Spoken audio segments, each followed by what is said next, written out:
So you've heard them a million times at least, it seems. You just heard them again. Jesus opens his Sermon on the Mount with these short, punchy statements that we call the Beatitudes. And since you didn't ask, I'll tell you. The name Beatitude comes from the Latin Vulgate translation of the Bible, in which each statement begins with the word beati, which is Latin for blessed or happy.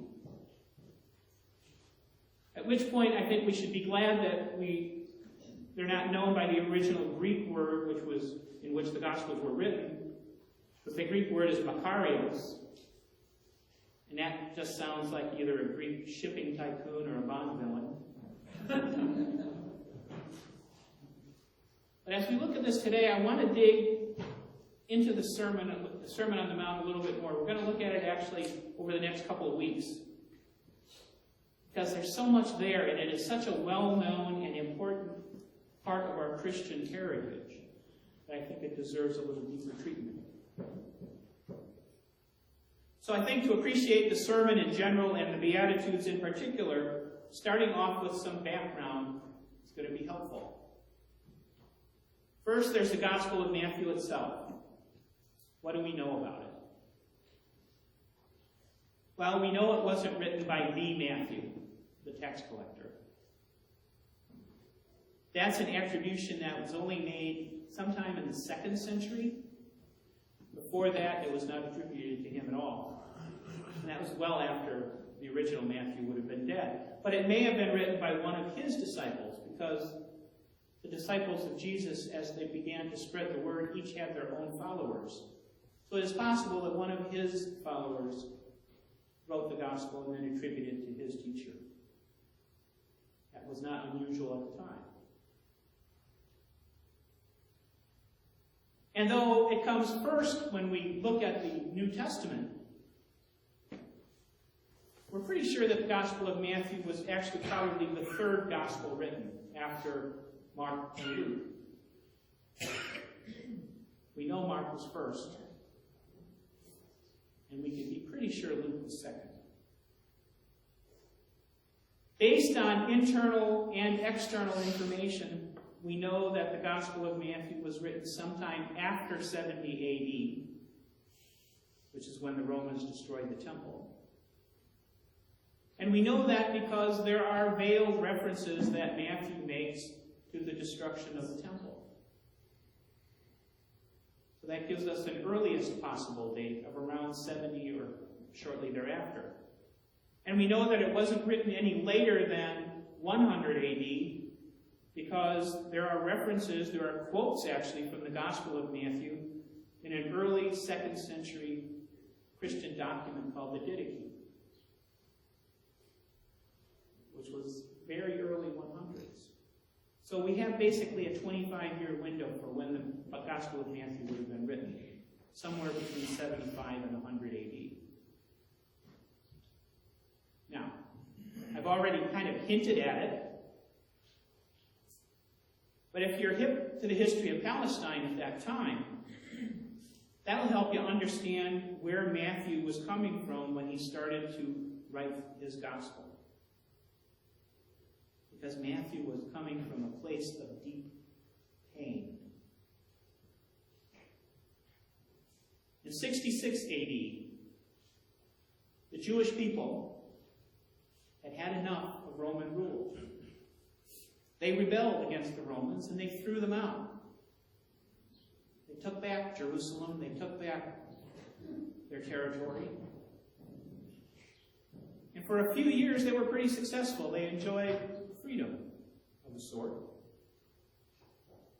But then in 70 AD, the emperor of Rome decided basically that he had enough of this nonsense. And he sent a total of 4 Roman legions to settle the problem. The 5th, 10th, 12th, and 15th legions were all sent to Palestine, sent to Jerusalem, led by a general named Titus. And these 4 legions ended up laying siege to Jerusalem, They sealed it off completely from the outside, the holiday of Passover in AD 70.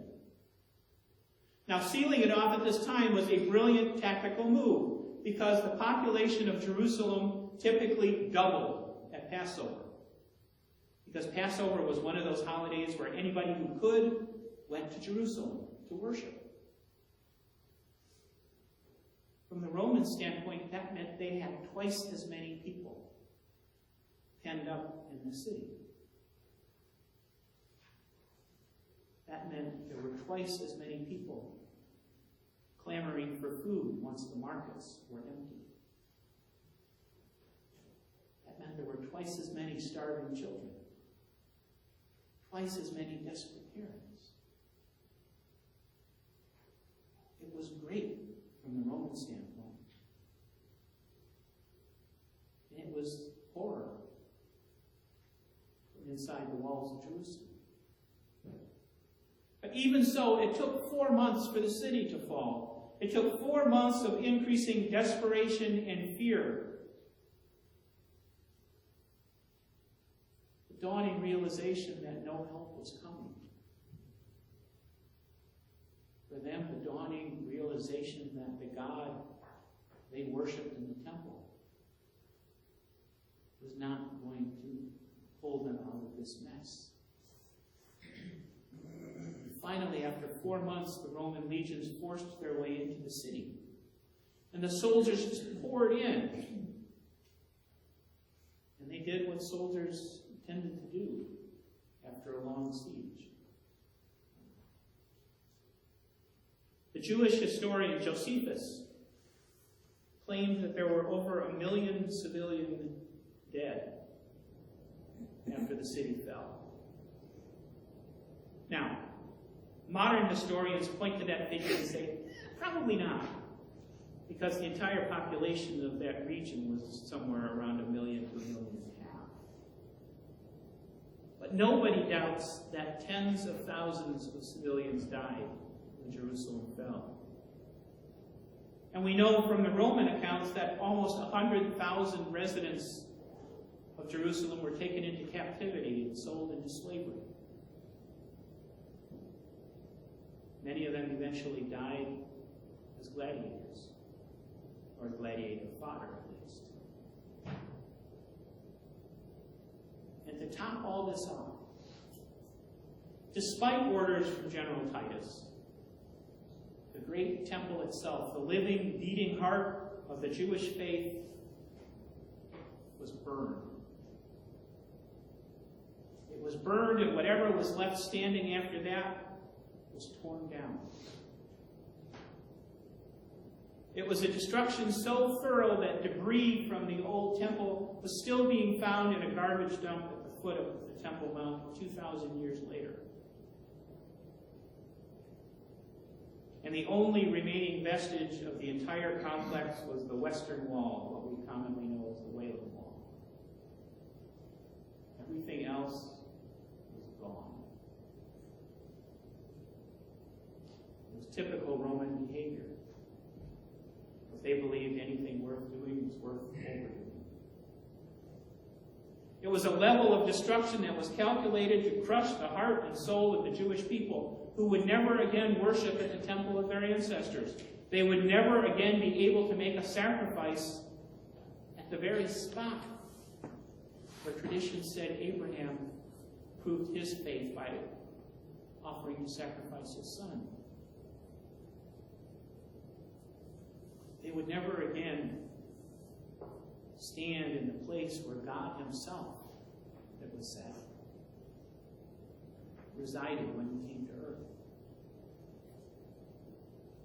God would never live among them again.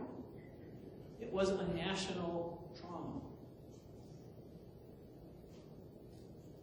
If you take 9/11 and you multiply it, tenfold or 100-fold, we might start to understand what it did to the Jewish people of the late first century. Do that, and we might start to understand the scars that it left and the pain that it inflicted. So by the time Matthew was being written, this was part of the psyche. And besides this, there was something else that was going on. The early Christians were struggling to understand their own faith. They were struggling to understand and deal with the conflict that it was causing within their own culture, because the early Christians still considered themselves Jewish. They still went to synagogues. The synagogues wanted nothing to do with them. So they were dealing with being alienated from their people in that way, and the entire culture was dealing with the trauma of the destruction of the temple and the fall of Jerusalem. So they were struggling with the eternal question of why such tragedies happen. And specifically, why do such tragedies happen to us?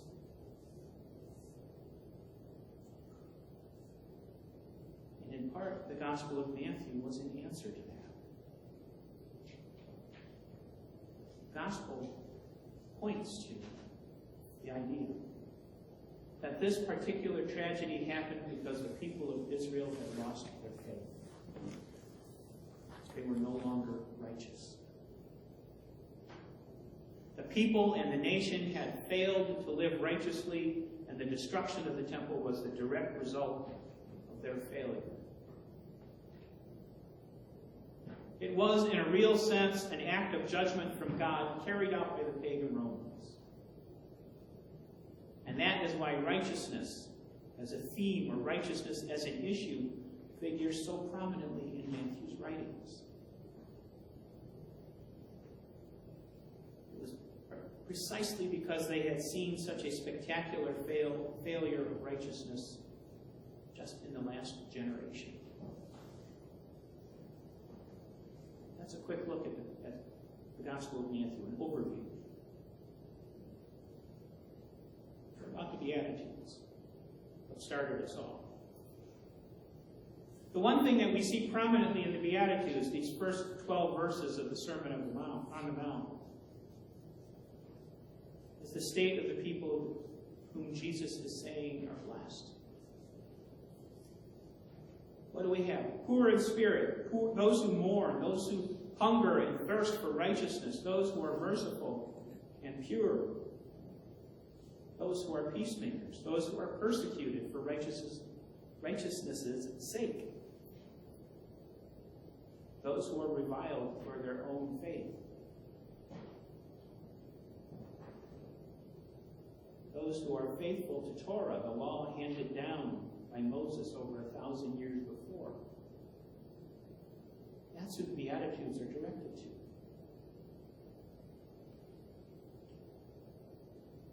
Using these sayings, Matthew is also speaking directly to everybody whose faith and trust were battered by the fall of Jerusalem.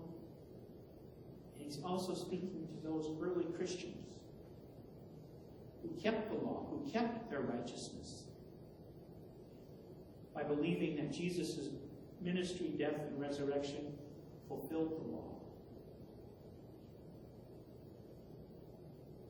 By sharing these Beatitudes, these blessings, Jesus was reminding them first that faith will be rewarded.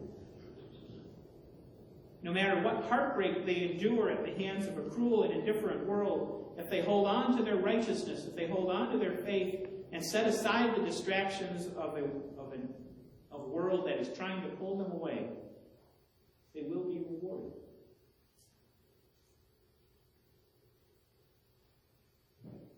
Interesting to think that if these Beatitudes were indeed shared by Jesus Christ, just as Matthew has recorded, and the evidence says that they were, Jesus is not only speaking words of comfort to the powerless and the marginalized people of his own day, he is also sharing those words of comfort for a generation that hadn't even been born yet, but would live in the shadow of the temple's destruction. There were words of grace and power, and in choosing to make them a part of his gospel, his vision of Jesus Christ, The author of Matthew was sharing hope with us all. He was sharing hope to generations that he could not have imagined in his wildest dreams.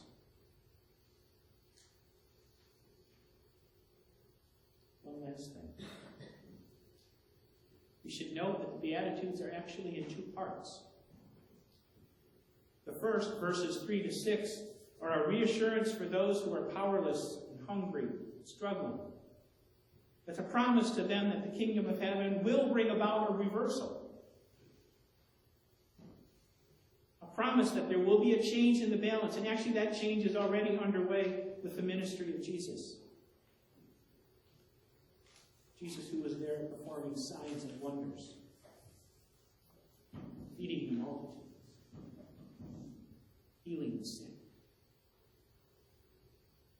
But the second part, verses 7 to 12, are blessings for those who exhibit certain actions or virtues: mercy, purity, peacemaking. Those who endure hardship because of what they do.